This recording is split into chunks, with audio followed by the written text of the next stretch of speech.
অনেকে নিজের অবস্থান নিয়ে সুখী না, এরকম আছে না নাই? আল্লাহ আমার এটা দিল না রে, ওইটা দিল না রে, পাইলাম না রে, কিচ্ছু হয় না, কি করবো জীবনে, হতাশ।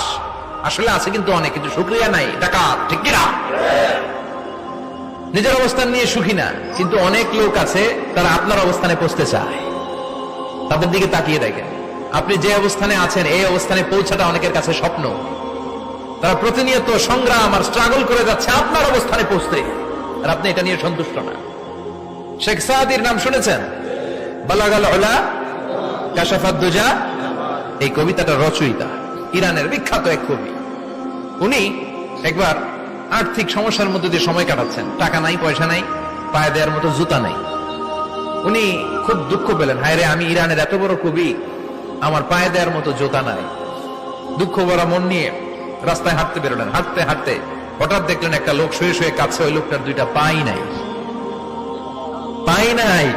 উনি সেজদায় পড়ে গেলেন, আল্লাহর কাছে ক্ষমা চাইলেন, আল্লাহ অনেক দিয়েছো, শুকর আলহামদুলিল্লাহ। এজন্য যেই পরিস্থিতিতেই থাকি না কেন আমরা কি করব? জোরে বলেন, কি করব? এজন্য কানাতু মিনাল ইসলাম, অল্পে তুষ্ট থাকার নাম হলো ইসলাম। সম্পদ লাগবে কিন্তু সম্পদের পাহাড় লাগবে না, ঠিক কিনা? অল্প খান, অল্প পড়েন, অল্প জামান, অল্পের ভেতরে বরকত ঢুকায়া দিছে কে? দেখবেন যাদের সম্পদ অল্প তারা সুখী বেশি। জরিপে এটা দেখা গিয়েছে, অনেক সার্ভেতে এটা এসেছে, যারা সম্পদশালী এরা দুঃখী বেশি, এদের দুঃখ বেশি, টেনশন বেশি। খুব স্বাভাবিক, টাকা যার বেশি রোগ তার বেশি, টাকা যার বেশি টেনশন তার বেশি, টাকা যার বেশি ঘরে শান্তি তার কম। আছে না নাই? ঘরের ভেতরে অশান্তি, ছেলে কথা শোনে না, ছেলে টানে গাঞ্জা, মেয়ে করে পরকিয়া। আছে না নাই? স্ত্রী কথা শোনে না, ভালোবাসা নাই, ঘরটা জাহান্নামের টুকরা। রোগ বালাই, এক একটা হসপিটাল বিল পরিশোধ করতে মাসে 5 লাখ 10 লাখ। আছে না নাই? কিছু খেতে পারে না, ডাক্তার একেবারে ডায়েট মেনু বেঁধে দিয়েছে, ডায়েট, ভেরি ডায়েট মেনু। এটা এটা এটা এটা কিছুই খাবেন না, শুধু গরু খাবেন না, খাসি খাবেন না, চিংড়ি খাবেন না, খালি ঘাস খাবেন, ইচ্ছে মতো ঘাস খাবেন, মানে ঘাস জাতীয় যত আইটেম আছে সব খাবেন, শাক খাবেন, সবজি খাবেন, সালাদ খাবেন। গরু, চিংড়ি, মুরগি, গোশত, ইলিশ কিছু খেতে পারে না।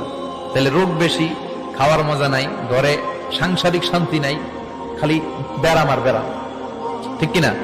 কিন্তু সম্পদের পাহাড় ঘটেছে।